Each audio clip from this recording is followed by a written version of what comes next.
بسم الله الرحمن الرحیم. السلام علیکم ګرانو کتونکو. پښتون ډیجیټل سره زه یم کاشف الدین سید او دا وخت زه د بونیر پیر بابا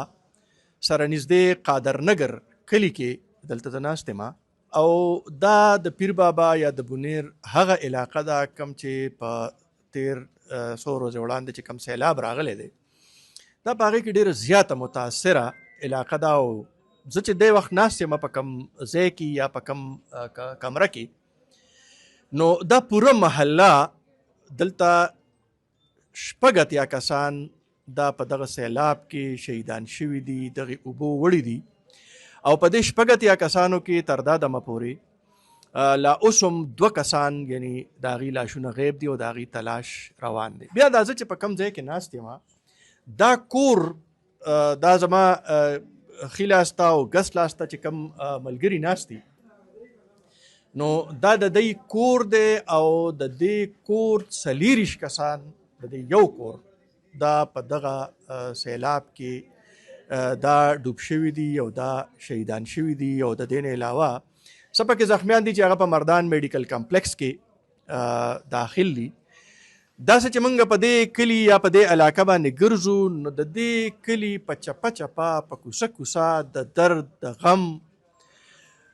د خفګان یو ماحول جوړ دی ځکه چې داسې کور نشته، داسې کوڅه نشته، داسې محله نشته چې په هغې کې ګڼ شمېر مړي نشته او یا داسې کور نشته چې د هغه کور څو کسان هغه په دغه سیلاب کې شهیدان شوي دي. دلته چې موږ ناست شو نو دا کورنۍ کې چې کم کسان بچ شوي دي نو هغه هم یو عجیبه اتفاق دی چې زما ښي لاسته چې کوم رور ناست دی نو دا نور محمد د واده په دغه ورځ باندې او د واده تیاریانې هم روانې وې او د ملیشیا نه واپس راغی چونکې دی په ایرپورټ کې او د والد محترم هم هلته د استقبال دپاره او د ریسیو کولو دپاره تللی او دا رور سلیمان دی هم په دغه ورځ سکول ته تللی و دی چونکې ټیچینګ کوي نو دی بچ شوی دی. نور تفصیلات هغه به دې ملګرو سره مونږ خبرې کوو او د دې به راته حل وایي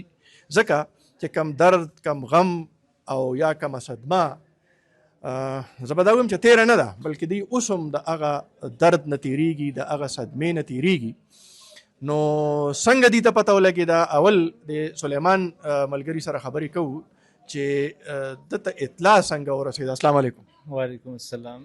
لږ خپل لږ تفصیلي تعارف را سره وکړې او بیا راته دا ووایې چې یاره څنګه اطلاع تاته څنګه میلاو شوه؟ بسم الله الرحمن الرحیم. سلیمان مې نوم دی. زمونږ سکول زمونږ د کورونو نه شاته یو نیم کیلومیټر بره دی قادر نگر کې خاص. نو دا خوړ په هغې طرف راغلی دی هلته کې دا خوړ راغی زه سکول ته 8 بجې تلم 9 بجې وې تقریبا چې سیلاب راغی خو نارمل سیلاب و نور کله چې څنګه راځي هغه خو زهریله اوبه وې نو هلته کې مونږ یو ډاک جوړ کړو د خوړ غاړې ته و هغه یې وړه. نو ما ورور ته ټلیفون وکړه کور و یو ورور مې کور و دې ټایم کې ما یې څنګه حساب دی زموږ دا حجره صرف پاتې شوې ده د دې ډاک ته مې اوبه درختلي دي که نه نو هغه وې نه هغې لاندې دي او په دې سایډ باندې هلته کې زموږ 2 چته کور و یو مو دلته کې نوی بل کور جوړ کړو د دې نه اخوا یو نالی وه د پټو ته راغلو دا ټول پټي و دا ګټې نه وې خوړ صرف په هغې طرف بهېدو نو ما یې په دغې نالۍ راغلي دي که نه نو هغه ویل لږې په دغې سایډ راغلي دي. نو ما ورته دا هم ونه وی چې یاره تاسو وځئ ځکه ما سیلاب لږ راغی جو بس ختم لکه کم شو یو فوټ نیم کم شو. نو شپږ اته منټه مونږ برامډه کې ولاړ یو د کالج اوس د برې نه د دې غر د طرفه چې کوم خوړ دی په هغې یو داسې ریله راغله د پاسې چې مونږ بیا دوباره کتلی نه دی خو د غر ته ببره خیجو ورتاویږو خیجو چې لاندې مې وکتو نو بس دا بلډینګونه او دا ګاډي او دا هر څه د خشاک په شان اغوستي په ښکته داسې یو غونډۍ ده دا مخامخ دې ته چې راوختو بره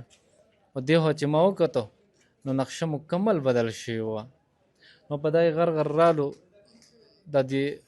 کور په منځ کې زمونږ دا خوړ دې خوا هم بهېدو دې خوا هم هر ځای بهېدو په دغې ټایم کې مونږ پورې طرف ته روډ نه شاته ولاړ یو بس ځان سوچونه کوو چې را پته نه لګي چې فیملی چېرته تللي ده. نو دا سوچ مې کوو کیدای شي دا کوم ځای چې بچ ته دې ته تللي یا د تره کور مخامخ دی هلته تللی وي بس دا سوچ کو نو دې دوران کې مونږ څه کړو زمونږ یو رندار صرف بچ هغه لاندې دغلته کې جاهه کې نهتې وه لرګو کې نو هغه مناظر هم مونږ چې نو ګنټه تقریبا لیدو ځکه چې راوختېدی نه شو د دغه کورونه اوه اتې وړې دي نو د دغې کورونو ټول خلک یې وړی دی دوه نارینه او یو زنانه دوه پاتې وو آخري سایډ ته اوس زما د ورېره یوه هغه ټول وړي دی او دا یې وړه هلته کې د څېړو لاندې بچ وه نو دا د یو سایډه راووته دې ته ما اشاره وکړه مې دې خو راشه مونږ نور کسانو په اشاره مو راوسته هغې ځای ته مونږ اداره وباسه نو کوشش کوو خو راوته نه لږ ساعت پس د دې ګاونډیانو یو بل هلک و هغه د یو طرف راووتو وړه وي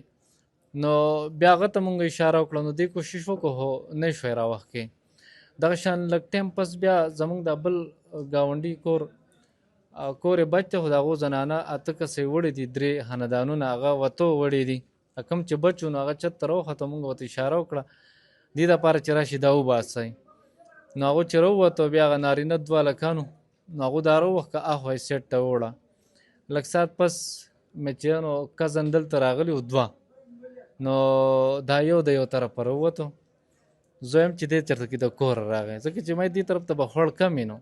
خو دا پته نشته چې دې زمونږ که راغلی او د دې ځای نه اغستی دی وړی دی او هغه ځای کې چېرته خشاک کې نښتی دی نو هغه ولاړو زه ورته وایم دې خو راشه چې ما پوهه کړي چې لکه څه چل دی که نه نو ده ماته دا چل وکړو نور سترګه اوس ساري راته کیسه وکړه چې نظر مې نه لګېدو خو بس تا چې دا وکړو صرف دا چې نشم کولی نو بیا په دغه دوران کې هغه وړه زموږ د ورندار دغه یو ټوټه د کور کې پاتې ده هغې ته لاړو خوړ کم شو په رسو بیا واوښتو چې واوښتو یو بله زنانه کوزې مونږ د ګاونډیانو هغه زمونږ کره راغلي وو هغه هلته کې مونږ ومونده او زمونږ د ټول حالات مونږ ته په دغه ټایم پته ولګېده چې بس ټولې وړې دي او زمونږ د ګاونډیان چې د اخوانې مخامخ کور دی کچه کور دی دی دلته راغلي وو پناه اخیستو دپاره بچ کېدو دپاره چې دا پوخ کور دی نو دا به بچ دلته چې راغلي وو هغه یې وړه او د هغو کور کې چې کوم یو زنانه او یو هلک پاتې و هغه کور رو دی هغه په هغې کې پاتې او دې واقعي هر قسمه بهانې ختم کړی دي که مونږ وایو چې هره داسې مو کړی وی چې داسې به شوي وو ځکه دا یو بله انټرسټینګ خبره پکې دا ده چې د هغو دا یو نارینه هلته کې ولاړ و د هغو فیملي دلته کې وه اوس په هغې کوټه ولاړله چې هغه ولیدو دا تندرونه خو برم ډېر زیات لګېدلي خو زموږ د دې کور شاته خاص دې ځای کې چې نو دوه درې په یو ځای ولګېدو نو زموږ دا کور په دې ځای خو دوه چته کور نو هغې داسې راواخېستو نیغ نو چې هغه د هغه ځای نه ولیدو نو د هغه بل د تروس زوی وایي چې بس دا وړوکې په اوږه راواخېستو رامنډې یې کړې نو ما د لمن نه ونیوه خو جو وحې پوره و د مرګ هغه زور نو ده بس ډایرکټ زما لمن یې وشلېده خو یې ورمنډې کړې په دې پټو را روان و چې دغه ځای ته راورسېدو او ماشوم یې په اوږه دی نو هغه د هغې ځای نه یې وړو او دې پسې را روان دی وراره مې بل د دې ځای نه تلو دوکان ته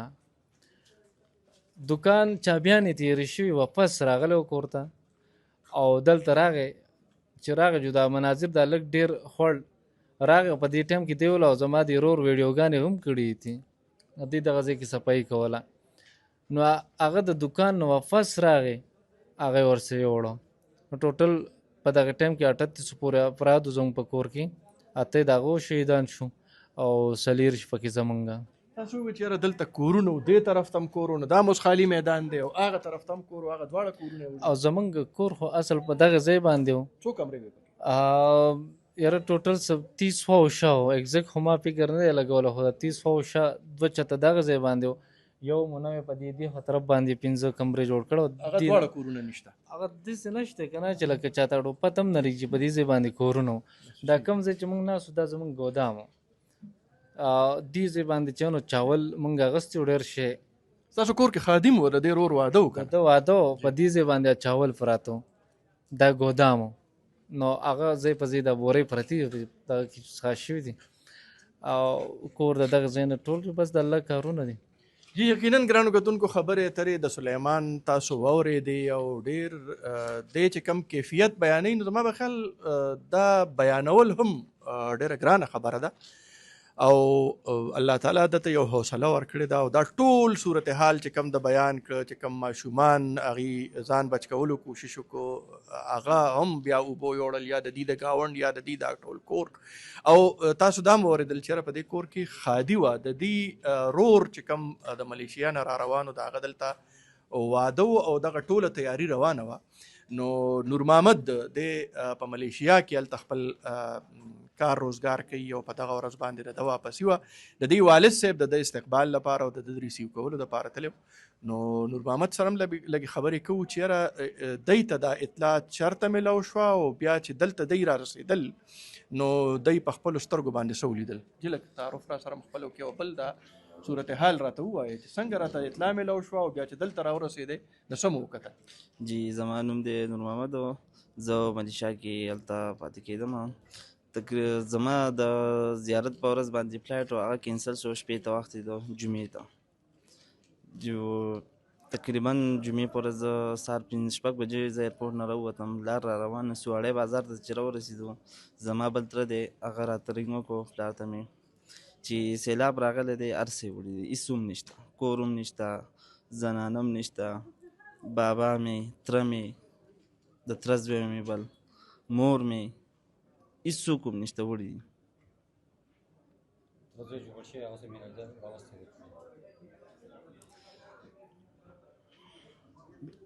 دغه حساب کتاب بیا کلي ته چې راورسېدی نو دلته خو چې رالی خو اوبه به وې ټولې نو بل دلته چې رالو بس دغه ګټې پرتې دي اوبه بس هېڅ هم نشته نو دا صورتحال زما په خیال چې موږ ګورو نو دا د نور محمد رور یا د سلیمان رور یوازې نه دی بلکې څنګه چې موږ په ابتدا کې ووایو چې یاره دلته چې موږ ګورو ځکه چې موږ په دې لار راتلو نو موږ ته دلته د ملګرو یا د دې کلي چې کم مشران دي کم ذمهوار خلک دي هغې موږ ته ووایي چې دا تاسو په کومو لارو راځئ او کمې ګټې پرتې دي او دا کم میدان دی دلته کورونه صرف په دې لږه وړه محله کې 20 کورونه وو په هغه 20 کورونو کې اوس دا 2 هم نیمګړي پاتې دي او نور ټول کورونه چې دي هغه سیلاب وړلی دي او دغه شان څنګه چې موږ ووایو چې داسې چې موږ په دې علاقه کې ګرځو نو په هر کلي کې په هر محله کې هم دغه تباهۍ صورتحال چې دا موږ ته مخکې دی او موږ به وړاندې هم ځو او تاسو ته به ښایو چې یاره زموږ دا رونه زموږ د دې علاقې دا خلک دا د کم صورتحال سره مخ دي او یقینا چې اوس په دې علاقه کې د دې د بحالۍ یا د دې د ریهیبلیټیشن چې کم جاني نقصان شوی دی یا کومه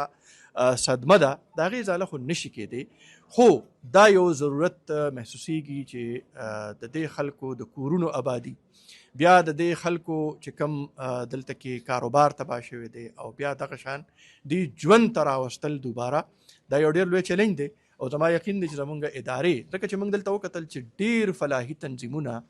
ډېر مخیر حضرات هغې په مختلف شکلونو کې راځي او دلته خپل کوشش کوي موږ ډېر رضاکار هم وکتل د مختلفو علاقو نه راغلي دي او هغې دلته خپل کوشش کوي خو به هر حال موږ دا توقع لرو چې دا پوره د دې سیمې زموږ چې دا کوم د پښتانه سیمه ده یا د دې دا څومره خلک دی